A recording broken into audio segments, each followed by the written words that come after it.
The next property of ethine will be reaction with ammonical cuprous chloride solution. ठीक है, ammonical cuprous chloride solution. Ammonical cuprous chloride means what? It's a mixture of copper chloride with ammonium hydroxide.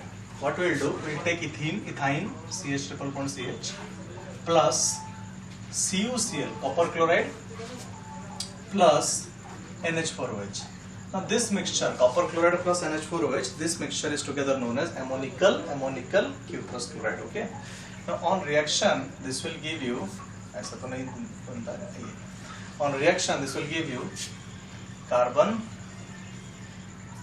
The hydrogen part will be replaced by copper. Okay, this hydrogen part will be replaced by copper, and this compound is known as copper acetylide. ठीक है, क्या बोलते हैं? Copper acetylide plus NH4Cl. NH4Cl means ammonium ion reacting with chlorine ion and water. Okay, and water. Balanced नहीं है, इसको balance कर लेना, ठीक है. And remember one thing, this copper acetylide is a red color precipitate. Okay, this copper acetylide is a red color precipitate. And very important, this reaction serves as a chemical test for ethine. ठीक है, क्योंकि when you react with cuprous chloride solution, there is a color change. ये gas क्या था? ये gas था आपका colorless. Now this colorless gas is giving you a red color precipitate, means this is a chemical test. Now same thing goes for ammonical silver nitrate solution. ठीक है, ammonical silver nitrate solution, ammonical भी है, ammonical silver nitrate. Same reaction, CH triple bond CH, ethine reacting with ammonical silver nitrate, means in place of copper nitrate chloride will have AgNO3 plus NH4OH, same kind, and we'll get Ag carbon triple bond CH. Now name of this compound is silver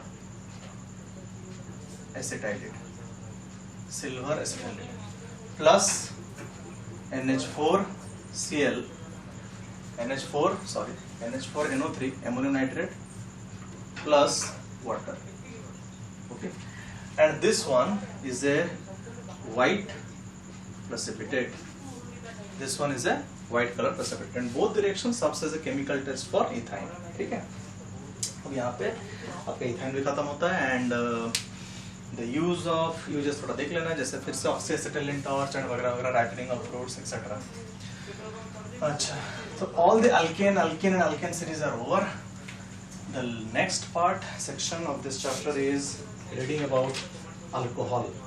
ठीक है, reading about alcohol. Now alcohol में basically we'll study about ethyl alcohol, also known as ethanol. ठीक है, ethanol. पहला इनका preparation देखेंगे. Alcohol is prepared from hydrolysis of alkyl halides. First method is hydrolysis of alkyl halides. Hydrolysis of alkyl halides. अच्छा, तो alkyl halide मतलब क्या है? कोई भी अल्काइल ग्रुप, जैसे कि हो गया आपका C2H5Cl.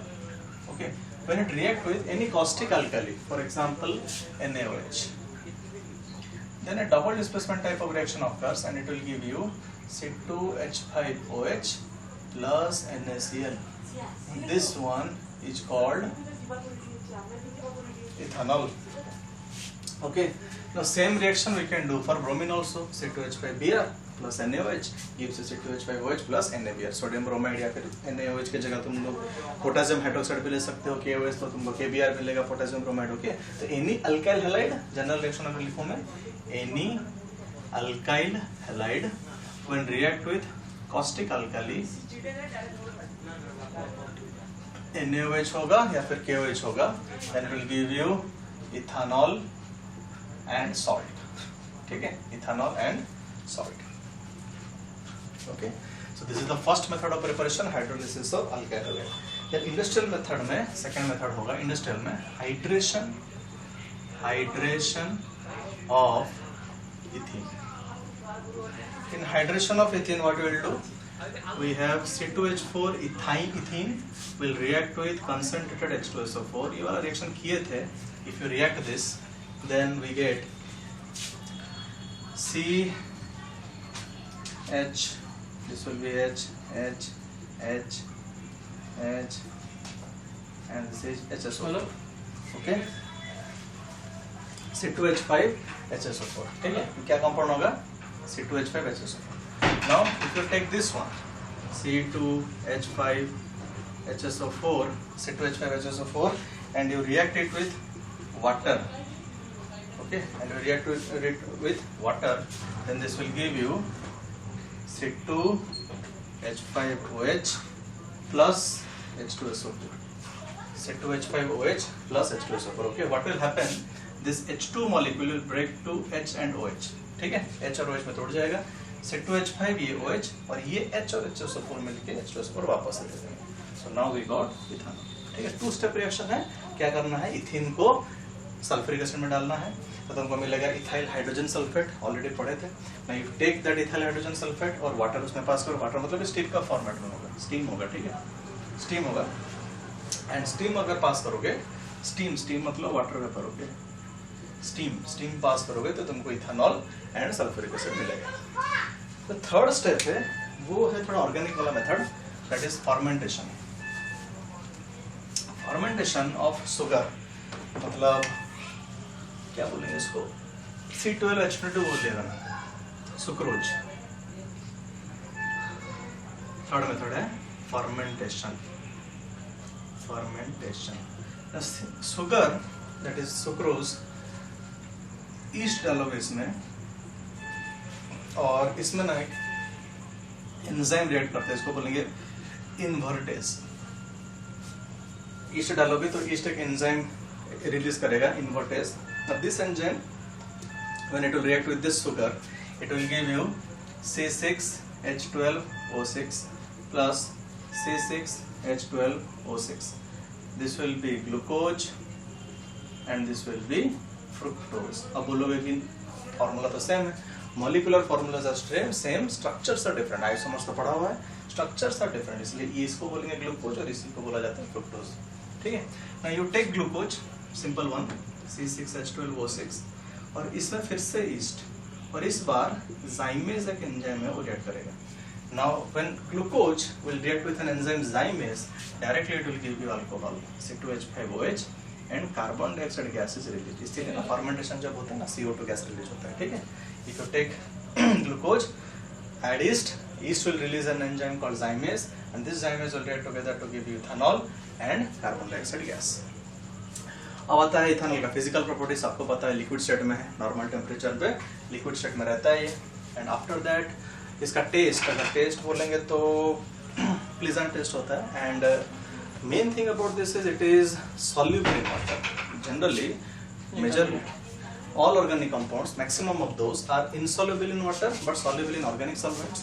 But here alcohol is soluble in water but insoluble in organic soluble in organic solvent also, soluble in water as well as soluble in organic solvent. And alcohol जो है, जैसे कि ethyl alcohol है, this is little bit, ethyl alcohol is not toxic, but इसका छोटा वाला जो भाई है ना, मिथानॉल होगा, मिथाइल अल्कोहल, वो बहुत ज़्यादा टॉक्सिक है. It can cause huge amounts, मतलब higher dosage can cause death also. Okay, और कलर में अगर देखेंगे तो colourless liquid, odour is pleasant odour होता है अल्कोहल का. ठीक है, तो ये हो गया आपका physical properties. After physical properties will read about chemical properties. Now in chemical property the first one is obviously combustion.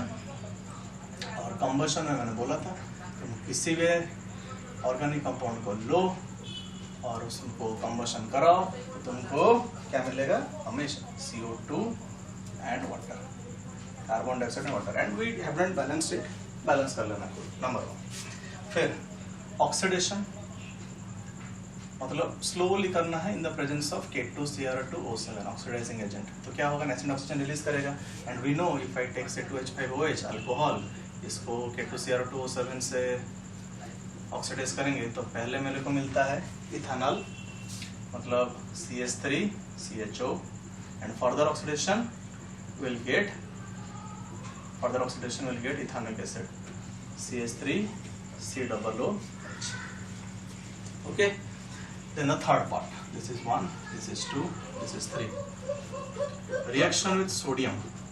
If you take C2H5OH ethanol and react this with sodium Na, ठीक है, Na, it will give you C2H5ONa, ठीक है, इसका नाम है sodium ethoxide, ठीक है, sodium ethoxide C2H5ONa plus hydrogen, ठीक है, प्लस हाइड्रोजन. अब बैलेंस तो है नहीं, बैलेंस करना पड़ेगा, इधर 2, इधर भी 2 और यहाँ पे भी 2, ठीक.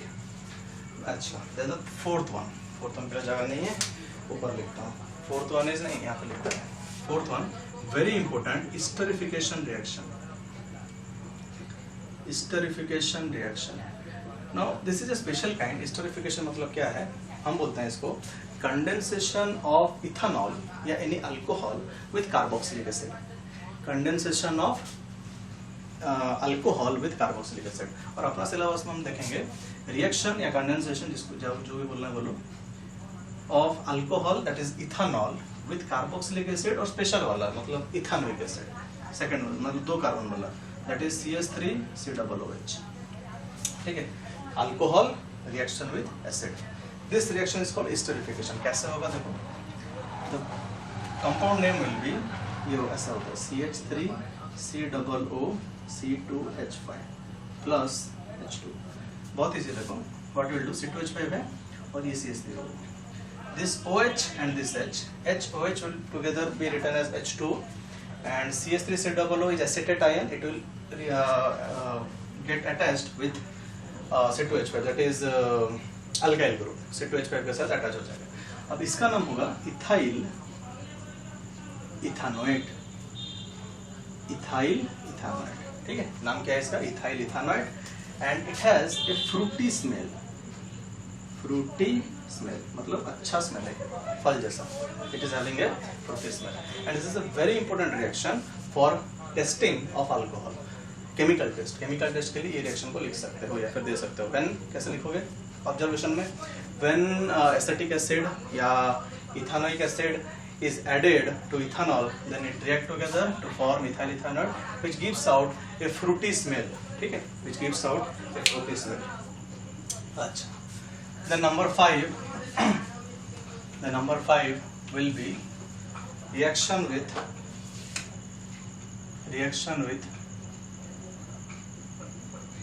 सल्फ्यूरिक एसिड, ठीक है. और सल्फ्यूरिक एसिड का बहुत इंपॉर्टेंट है, इसका 2 पार्ट. जब सल्फ्यूरिक एसिड एक्सेस में होगा और जब सल्फ्यूरिक एसिड कम होगा और आपका जो इथेनॉल है वो ज़्यादा होगा. तो रिएक्शन देख लो, C2H5OH when it will be reacted with H2SO4, यहाँ पर लिख दे रहा हूँ H2SO4, and H2SO4 is an excess, then it will give you ethene C2H4 plus H2, ठीक है. It will give you ethene C2H4 plus H2.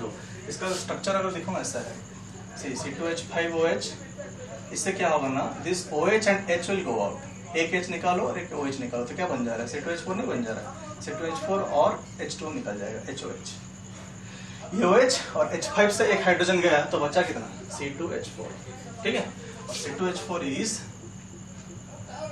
ethene. Okay, now ऐसा क्यों हो रहा है, because H2SO4 is a good dehydrating agent.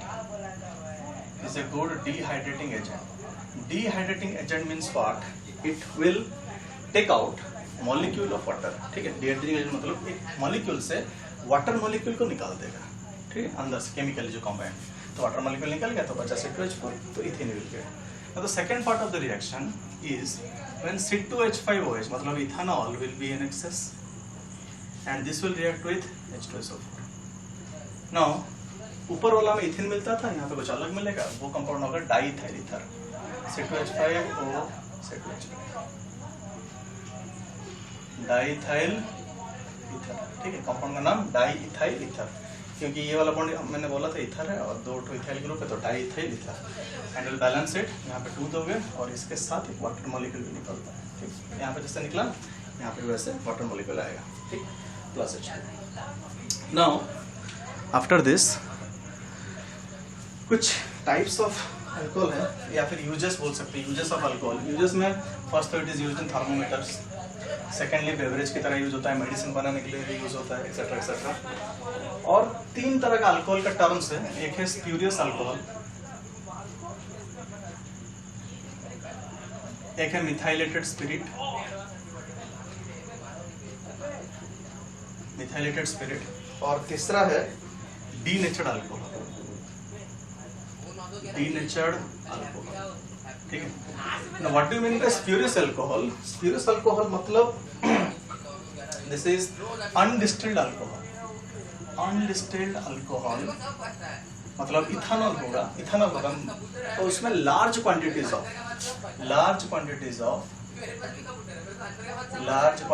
Of methanol रहता है। ठीक है। Ethanol containing large quantities of methanol which is unfit for human consumption. ठीक है, unfit for human consumption, this is known as spurious alcohol. Methylated spirit क्या है? Ethanol containing 5% of methanol. ठीक है, ethanol containing 5% of methanol is known as methylated spirit. Denatured alcohol is what? Ethanol is mixed with pyridine और copper sulphate. ठीक है, कभी कभी क्या करते हैं इथेनॉल में pyridine और कॉपर सल्फेट डाल देते हैं, so that it becomes unfit for human consumption and that kind of alcohol is known as denatured alcohol. ठीक है, तो यहाँ पे अल्कोहल खत्म होता है। Next part will be about carboxylic acid.